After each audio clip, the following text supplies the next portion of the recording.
नमस्कार. मी भाऊ तोरसेकर. तुम्ही बघत आहात प्रतिपक्ष.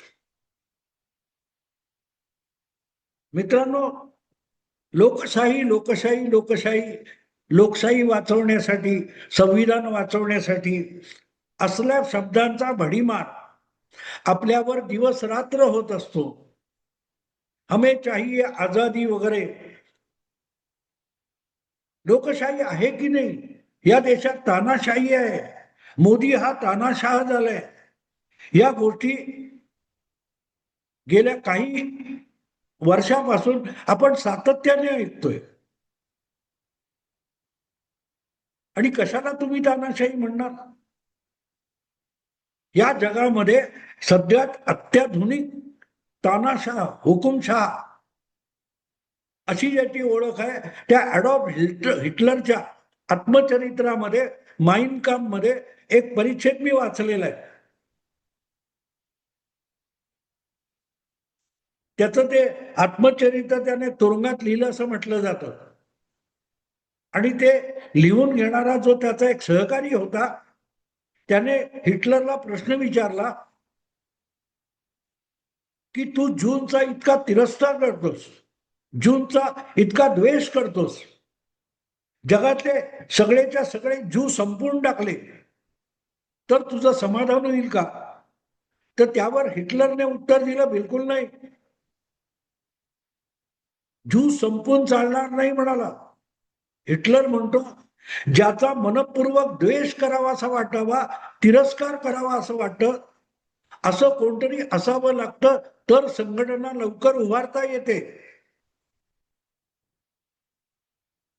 ज्या संघटनेला संघर्ष करून सत्तेपर्यंत पोहोचता येतं, अशी संघटना उभारायची. ज्याचा द्वेष करता येईल, तिरस्कार करता येईल, असं काहीतरी असलं पाहिजे. आणि म्हणून ज्यू असला पाहिजे ज्याचा मी द्वेष करतो. आणि तो ज्यू नसेल तर तो काल्पनिक निर्माण करावा लागेल. हिटलर काय सांगतोय लक्षात घ्या. खरोखरचा ज्यू नसेल तर ज्यू आहे असा आभास निर्माण करावा लागेल. एक काल्पनिक द्वेष करण्यासारखं काहीतरी प्रतीक निर्माण करावं लागेल. आणि मग त्याचा द्वेष करत करत संघटना उभी करता येईल. आणि त्या द्वेषाचा भडका उडवून संघटना ही अत्यंत आक्रमक बनवता येईल असं हिटलर सांगतो.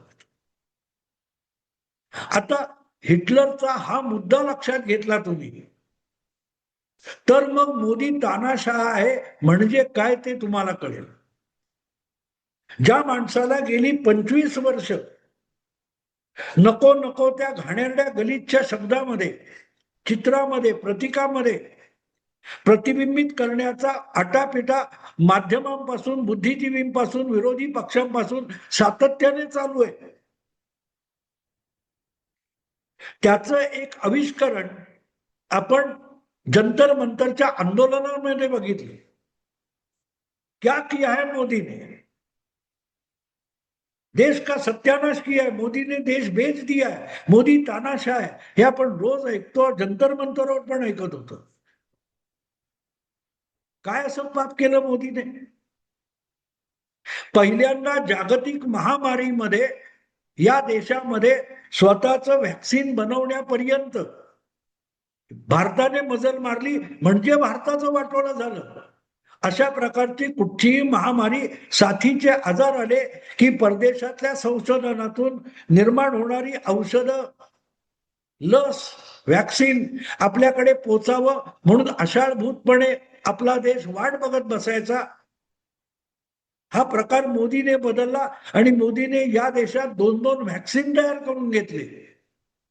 इतके मोटिवेट केले आपल्याकडच्या शास्त्रज्ञांना की त्यांनी स्वतःचं देशी व्हॅक्सिन बनवलं. आणि फक्त स्वदेशाला नव्हे तर जगातल्या कमीत कमी 50-60 देशांच्या गरीब देशांना फुकटामध्ये हे व्हॅक्सिन पोहोचवलं. त्या मोदींनी देशाचं वाटोळं केलं. 80 कोटी लोकांना करोनाच्या काळामध्ये काम धंदा करता येत नाही, तर त्यांच्या घरात चूल पेटली पाहिजे म्हणून 80 कोटी लोकांना मोफतचं रेशन पुरवलं, अन्न धान्य तेल काय असेल बाकीच्या जीवनावश्यक गरजा ज्या आहेत जगण्यासाठी त्यांचा पुरवठा मोदीने केला. मोदीने देशाची वाट लावली.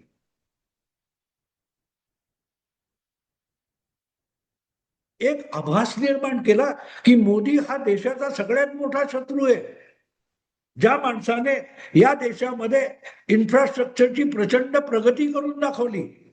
अगदी आत्ताची जी नीटची परीक्षा घ्या. नीटची परीक्षा कशासाठी होते, मेडिकल वगैरे ज्या काय. मोदी 2014 मध्ये देशाचे पंतप्रधान झाले तेव्हा नीटच्या परीक्षेतून ज्यांना प्रवेश मिळत होता वैद्यकीय शिक्षणासाठी, त्या जागा काय 50-60 हजारापर्यंत होत्या. त्या मोदींच्या कालखंडामध्ये 1.5 लाखापर्यंत गेल्या. किती मोदीने वाटोळं केलं. सरकारी नव्हे, सार्वजनिक नव्हे, तर खाजगी वैद्यकीय शिक्षण संस्था आणि कॉलेजमध्ये सुद्धा देणगी शिवाय अधिकाधिक मुलांना प्रवेश मिळावा यासाठी मोदींनी कायदे बनवले, अंमलात आणले. मोदीने वाटोळं केलं देशाचं. हिटलर काय सांगतो, जर खरा जीव नसेल तर एक काल्पनिक जीव उभा करावा लागेल, ज्याचा तिरस्कार आणि द्वेष करावासा वाटेल, असं काहीतरी असलं पाहिजे. गेल्या 25 वर्षामध्ये आपल्या देशात माध्यमांनी, सेक्युलर पुरोगाम्यांनी ज्याचा द्वेष करावा असं वाटेल असं एक प्रतीक उभं केले, ज्याला जग नरेंद्र मोदी म्हणून ओळखतं.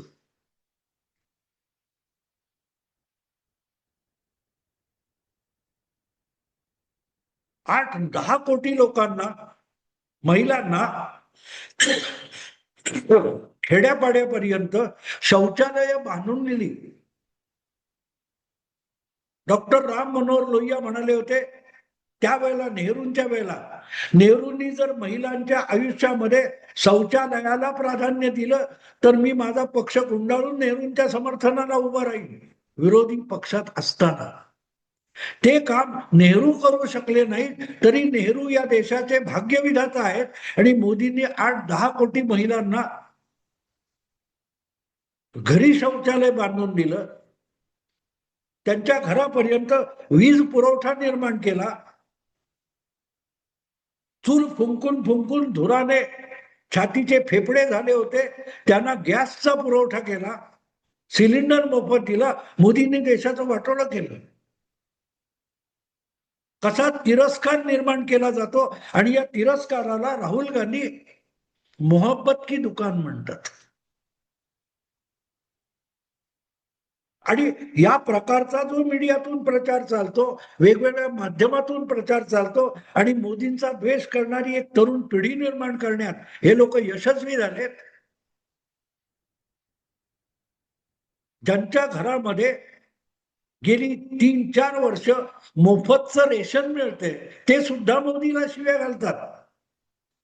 अगदी त्या मुस्लिम महिला सांगतात कि राशन तो मोदी से लेंगे लेकिन मोदी को वोट नहीं देंगे. ही लोकशाही आपली. आणि अशा प्रकारे या सामान्य निरगस्ती माणसं, ती मुस्लिम महिला असो किंवा आणखीन कोण असो, त्यांना मी दोष देणार नाही. त्यांच्या डोक्यात हे विष कोण कालवतो बघा, आणि मग तुम्हाला कळेल की हे विष कालवणारा जो वर्ग आहे तो प्रत्यक्षात हिटलर भक्त आहे. कारण तो हिटलरने जे ज्ञान दिलेलं आहे त्या ज्ञानाच्या आधारे एक काल्पनिक द्वेषमूलक परिस्थिती निर्माण करतात, प्रतीक निर्माण करतात. मोदीने देशाचं वाट लावली आणि मग ती मुलगी जे बोललेली आहे,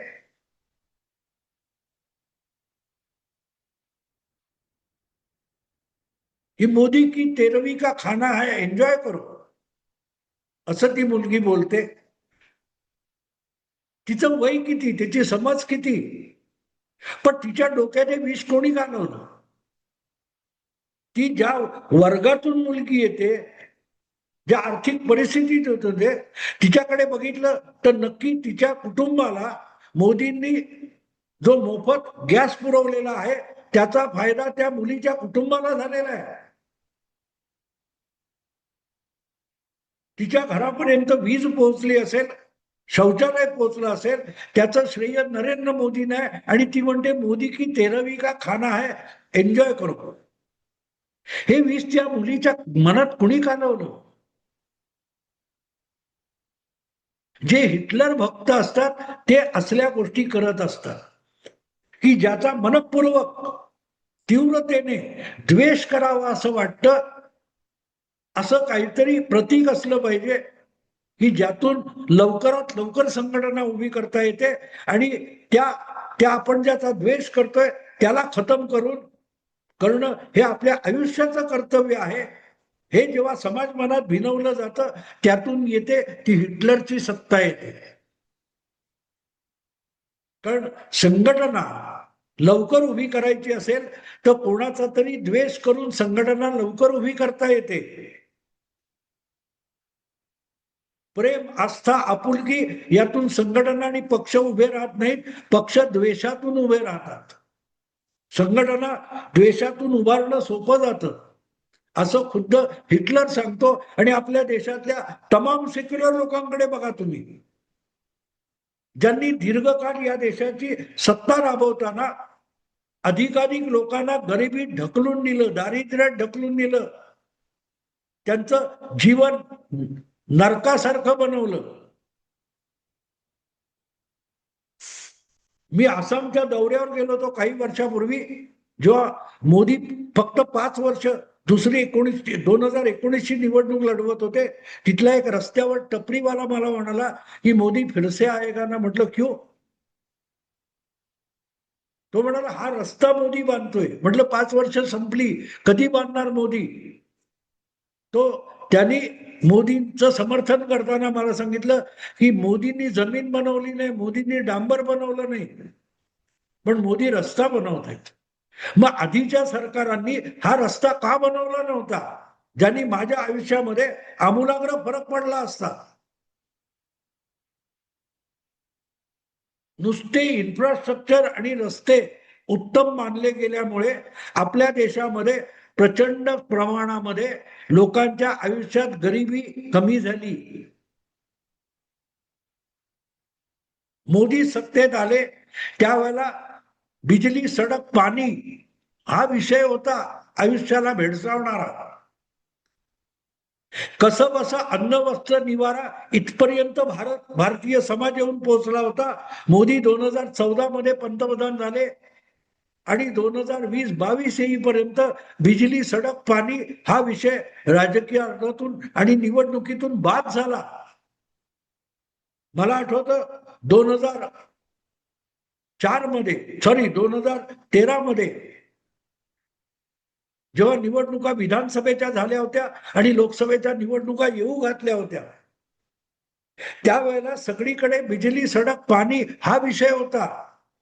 खुद्द नरेंद्र मोदी निवडणुकीचा प्रचार करत होते 2014 मध्ये आणि गुजरातचे मुख्यमंत्री होते तेव्हा बिहार असो, उत्तर प्रदेश असो, महाराष्ट्र असो, प्रत्येक ठिकाणी प्रचारामध्ये मोदी म्हणायचे, अरे फोन तर तुमच्याकडे आहे पण फोनचा बॅटरी चार्ज करायला तुमच्याकडे वीज आहे का? तुमच्या घरामध्ये वीज किती तास येते? आठवड्यातले किती दिवस तुमच्या घरी वीज पुरवठा होतो? असा प्रश्न खुद्द नरेंद्र मोदी विचारत होते 2013 मध्ये, 13 वर्षापूर्वी. आज 2026 मध्ये वीज पुरवठा कमी आहे, वीज पुरवठा खंडित होतो, लोड शेडिंग होतं. ही तक्रार ऐकता तुम्ही? मला फोन चार्ज करायला वीज येते ना आमच्याकडे, असं कोणी म्हणतो का? रस्त्याच्या सुविधा किती उभ्या राहिल्या? हे सगळं मोदींनी केलं. मोदींनी वाटोळं केलं. मोदी हुकुमशाह. मोदीला राजरोस शिव्या घातल्या जात आहेत. नारायण राणे म्हणाले होते की मी एक कानशिलात वाजवली असती. एवढं बोलल्यानंतर केंद्रीय मंत्री असून नारायण राणेला अटक करायला उद्धव ठाकरे नाशिक, मुंबई, पुणे 3 ठिकाणून पोलीस पथक पाठवतात. ते फार मोठे लोकशाहीचे महान लोक होते आणि शरद पवार त्यांचं समर्थन करत होते. आणि आज मोदीला आई बहिणीवरून शिव्या घातल्या जात आहेत. तरीही मोदी म्हणतो मुलांना माफ करा, मोदी हुकुमशाह, मोदी तानाशाह आहे. हे फक्त हिटलरची अवलाद सांगू शकते. मोदीला हिटलर म्हणणारे सगळेच्या सगळे हिटलरची अवलाद आहे, हिटलरची अनवरस अवलाद आहे. पण त्यांना माहितीये की मोदी जितका लोकशाहीवादी आहे आणि तो जितकी लोकशाही भक्कम करतोय तेवढा आपल्यासारख्या लोकशाहीच्या नावाने तानाशाही करू पाहणाऱ्यांसाठी संधी नाकारतोय. आणि म्हणून मोदीला संपवायचा असेल तर मिळेल तो अपप्रचार करा, ज्याचा द्वेष करता येईल अशी मोदीची प्रतिमा बनवा. ती जी जंतर मंतरवर पोरं बोंबलत होती किंवा बोलत असतात अशा स्वरूपाची त्यांची भाषा आहे का? मोदींनी सगळ्यात मोठा गुन्हा जर केला असेल तर यांच्या घरी मोफतचं रेशन पोहोचते. यांच्या आयुष्यातली जी तारांबळ होती ती मोदींनी कमी केली, हा मोदीचा सगळ्यात मोठा गुन्हा आहे. शौचालयाअभावी रात्री बेरात्री किंवा पहाटे अंधार पडल्यानंतर शेतात जाऊन देहधर्म उरकणाऱ्या महिलांवरचे बलात्कार कमी झाले का? तर घरात शौचालय आलं, हा मोदीचा मोठा गुन्हा आहे, मोठा गुन्हा आहे.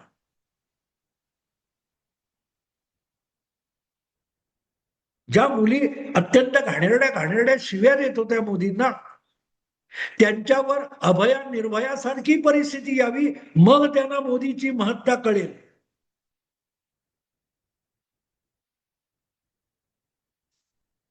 ही सगळी हिटलरची नाजायज अवलाद आहे.